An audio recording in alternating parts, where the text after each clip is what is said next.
আজকে আমি চলে গেলাম এলিফ্যান্ট রোডে। আর এলিফ্যান্ট রোডে কি কি জুতার কালেকশন রয়েছে সেটাই শেয়ার করব আপনাদের সাথে। আজকে আমার এলিফ্যান্ট রোডে যাওয়ার প্রথম উদ্দেশ্য হচ্ছে জুতা কেনার জন্য। তো আমারও জুতার প্রয়োজন ছিল আর আমার বেবিরও। তো এই ভিডিওটা কিন্তু বেবিদের জুতার কালেকশন দিয়ে সাজানো হয়েছে। আর এখানে কিন্তু বিভিন্ন ধরনের খুব সুন্দর সুন্দর জুতার কালেকশন রয়েছে। আর এখান থেকে এই সুন্দর সুন্দর জুতাগুলো কিন্তু খুব কমে পেয়ে যাবেন আপনারা। আর একটু দামাদামিও করে নিতে হবে, কিন্তু অনেক মামারা কিন্তু দাম একদম বলে থাকে। আর এলিফ্যান্ট রোডে আমার যে দোকানটায় আর কি জুতা পছন্দ হচ্ছিল সেই মামাটা তো দাম ছাড়তো, ওনার কাছ থেকে আমার একদমই জুতা নিতে হলো, কারণ বেবির জুতা যেহেতু আর পছন্দ হয়ে গেছে তো দরদাম করে আর কি হবে। যাই হোক না কেন, আপনারা কিন্তু অন্যান্য দোকান থেকে বেবিদের জুতা কালেক্ট করতে পারবেন আর বিভিন্ন প্রাইস চেয়ে থাকে, আপনারা দামাদামি করে নিতে পারবেন। এলিফ্যান্ট রোডে বেবিদের জন্য খুব সুন্দর সুন্দর জুতার কালেকশন রয়েছে আর সেই ভিডিওটাই আর আমি মনে করি এলিফ্যান্ট রোডে কিন্তু বেবিদের জন্য খুব সুন্দর সুন্দর জুতার কালেকশন রয়েছে। আমি অনেক মার্কেটে ঘুরেছি কিন্তু এলিফ্যান্ট রোডে বেস্ট ছিল বেবিদের জুতার জন্য।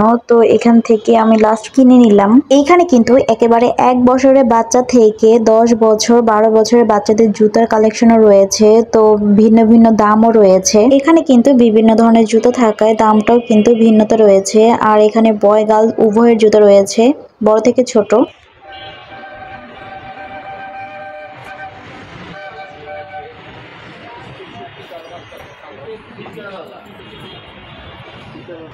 আসলে আমার বেবির পায়ে যখন আমি ট্রায়াল দিচ্ছিলাম জুতো, তখন হোয়াইট কালার জুতোটাই বেশি ভালো লাগছিল, তাই আমি ভাবতেছিলাম যে না নিলে হোয়াইট কালারই নিব। ব্ল্যাক কালারের সুন্দর সুন্দর জুতো ছিল কিন্তু আমার বেবির পায়ে সেগুলো ভালো লাগছিল না, তাই আমি কিন্তু হোয়াইট কালারই নিয়েছিলাম। তো এই জুতোগুলোর প্রাইস চাচ্ছিল ওরা 1500 করে। 1500-1800 এর ভিতরেই আপনারা এই ধরনের জুতো পেয়ে যাবেন, কিন্তু একটু দরদাম করে নিতে পারেন। আমি 1200 করে বলছিলাম কিন্তু মামাটা বলছিল না 1200 না 1500তেই দিবে। তো আমি অন্য দোকানেও ঘুরেছি কিন্তু অন্য দোকানের জুতোগুলো আমার পছন্দ হয়নি আমার বেবির জন্য, তাই এই মামার কাছ থেকে নেওয়া হয়েছে। বিভিন্ন কোয়ালিটির আছে, লো কোয়ালিটির জুতোগুলো কিন্তু আরো প্রাইসের দাম বলছিল, কম বলছিল, আর যেগুলো একটু হাই কোয়ালিটির সেগুলো একটু দাম বেশি বলছিল। আসলে এলিফ্যান্ট রোডে যাওয়ার প্রথম উদ্দেশ্যই ছিল জুতা কেনার জন্য। তো আমি বিভিন্ন ধরনের মার্কেটে ঘুরেছি আমার বেবি আর আমার জন্য জুতা কেনার জন্য, কিন্তু আমার অন্যান্য জুতা পছন্দ হয়নি। আর আমি যেহেতু একটু হাই হিলের ভিতরে নিব, ওরকম ভালো জুতা পাচ্ছিলামও না, তাই আমি চলে গেলাম এলিফ্যান্ট রোডে। আর এলিফ্যান্ট রোড থেকে কিন্তু আমার জুতাও কেনা হয়েছে। আসলে এলিফ্যান্ট রোড থেকে এবার জুতা কিনে আমি বুঝলাম ওইখানে ভালো মন্দ দুইটাই বিক্রি করে, কিন্তু অনেক ভালোভাবে যাচাই করে আনতে হয়। আপনি যদি দেখে শুনে না আনেন তাহলে কিন্তু আপনি ঠকে যেতে পারেন। তো আমি একটা জুতা এনেছিলাম, তো সেই জুতাটা আমার 1 থেকে 1.5 মাস ইউজ করার পরেই ছিঁড়ে গিয়েছিল। আর আমি তেমন ভাবে জুতাটা ইউজও করিনি, বাসায় ছিল। আমি বুঝতে পেরেছিলাম আসলে জুতাটা বেশি ভালো ছিল না।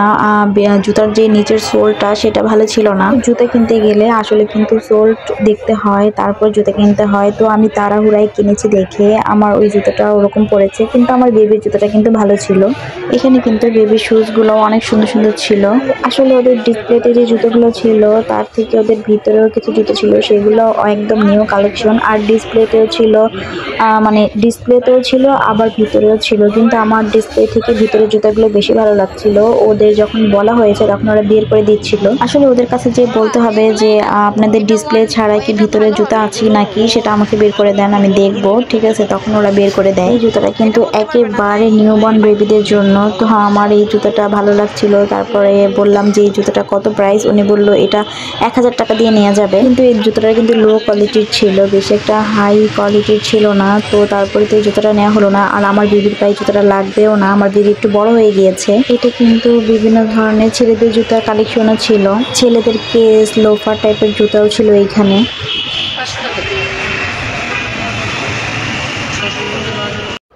তারপরে ওই মামার থেকে চলে এসে আমি আরেকটা দোকানে ঢুকেছিলাম। তো এইখানে ছিল বিভিন্ন ধরনের জুতার কালেকশন, এখানে প্রাইস লেখা ছিল জুতার উপরে, তো একেবারে ফিক্সড করা।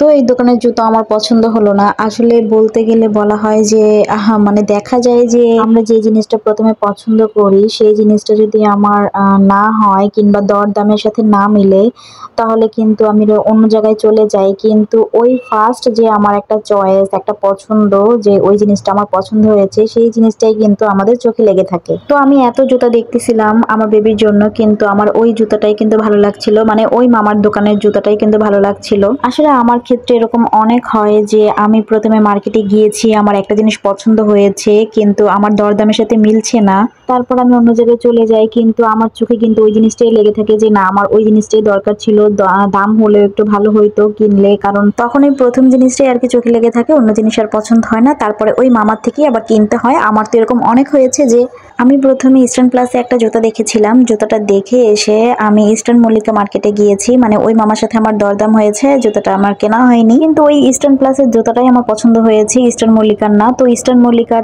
মানে জুতা না কিনে আমি আবার সেই ইস্টার্ন প্লাসে গিয়েছি, যেয়ে দেখি আমার সেই জুতাটা বিক্রি করা হয়ে গেছে, মানে আছে ঠিকই কিন্তু ওই অন্য কালার, আমার যে কালার পছন্দ হয়েছিল সেই কালারটা নাই। তো তারপর আর কি করার, তারপর আমি আর না জুতা কিনেই ডাইরেক্ট বাসায় চলে এসেছিলাম। তো এরকমই হয় আর কি, মানে প্রথম যে জিনিসটা আর কি ভালো লাগে সেই জিনিসটাই আর কি কেনা হয়। এরকম আমার অনেক হয়েছে, লেডিস ব্যাগের ক্ষেত্রেও হয়েছে, জুতার ক্ষেত্রেও হয়েছে, জুয়েলারি ক্ষেত্রেও হয়েছে। আর এই জুতোগুলো চাচ্ছিল তারা 1200 করে, তো আমার মনে হচ্ছিল এই জুতোগুলো অনেক আগের কালেকশন, তাই আমার বেশ একটা ভালো লাগেনি।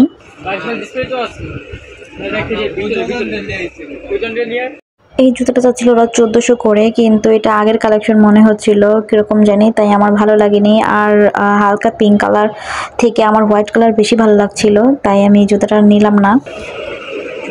না কি করবো তাহলে? এটা কেন এত ভালো লাগছে?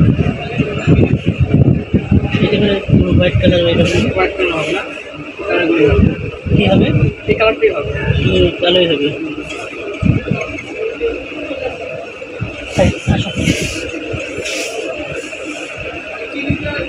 এর ভিতরে একটা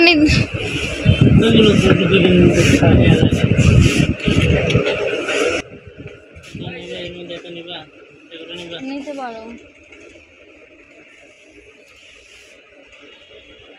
এখানে কিন্তু বিভিন্ন ধরনের জুতার কালেকশন ছিল, আপনারা এসে ঘুরে দেখতে পারেন। আমার এই ভিডিওটি আপনার যদি একটুও ভালো লেগে থাকে প্লিজ আমার ভিডিওটিতে একটি লাইক দিয়ে দেবেন, আর আমার চ্যানেলটি সাবস্ক্রাইব করে আমার পাশেই থাকবেন।